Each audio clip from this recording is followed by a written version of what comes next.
Buses में भी जब ट्रैवल करते रहे यहाँ पर, उसमें ये हमेशा कहा जाता था, लिखा रहता था कि अगर कोई संदिग्ध वस्तु देखते हैं तो उसके बारे में बता दीजिए। ये जो इतने लंबे फासले जिसमें हम सब दिल्ली में रहते हुए बहुत सुरक्षित महसूस करते रहे हैं, इतने दिनों बाद ये जो सीसीटीवी का एंगल इसमें आ गया है, यानी एक कोई एंगल ही नहीं है उसके बदरपुर से निकलकर यहाँ तक आने में जो कि छूट जाए, वो सारी चीजें सामने रहेंगी। असल में श्वेता, अगर आप ध्यान से देखें तो हमारे देश में जितने भी टेररिस्ट अटैक हुए हैं अब तक, ये पहला ऐसा मामला है जिसमें एक चलती कार में अटैक हुआ है। जो मॉड्यूल है, चाहे आप जिस बात करें, आप जैसे पुलवामा को इससे नहीं जोड़ेंगे, वो चलती गाड़ी आकर वो काफिला है, क्योंकि वो फोर्सेस को निशाना बनाते हैं। लेकिन दिल्ली में चलती कार में लाल किले के सामने ये धमाका, तो इसीलिए ये बड़े सवाल हो रहे हैं कि क्या टारगेट ये था, क्योंकि 3 घंटे 4 मिनट तक पार्किंग में वो बैठा हुआ है, 3 घंटे 4 मिनट तक वो उतरता नहीं है, उसके बाद बाहर निकलता है, 15 मिनट के अंदर यूटर्न लेके आता है और यहाँ पे धमाका, जबकि पास सामने चांदनी चौक है, बहुत सारे यहाँ पे धार्मिक स्थल हैं। तो इसीलिए एक सवाल उठ रहा है कि क्या वाकई ये टारगेट था,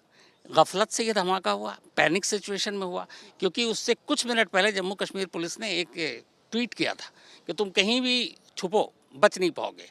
और सुबह उन्होंने प्रेस रिलीज जारी किया था, ये डॉक्टर उमर के लिए। अच्छा, ये ऑनगोइंग ऑपरेशन था ये पूरा, जिस तरह से, और बिल्कुल इसमें अच्छा, जो शम्स भी बता रहे थे, इसमें अच्छा काम तो हुआ था, क्योंकि जम्मू कश्मीर में पनपा ये जो पूरा टेरर मॉड्यूल,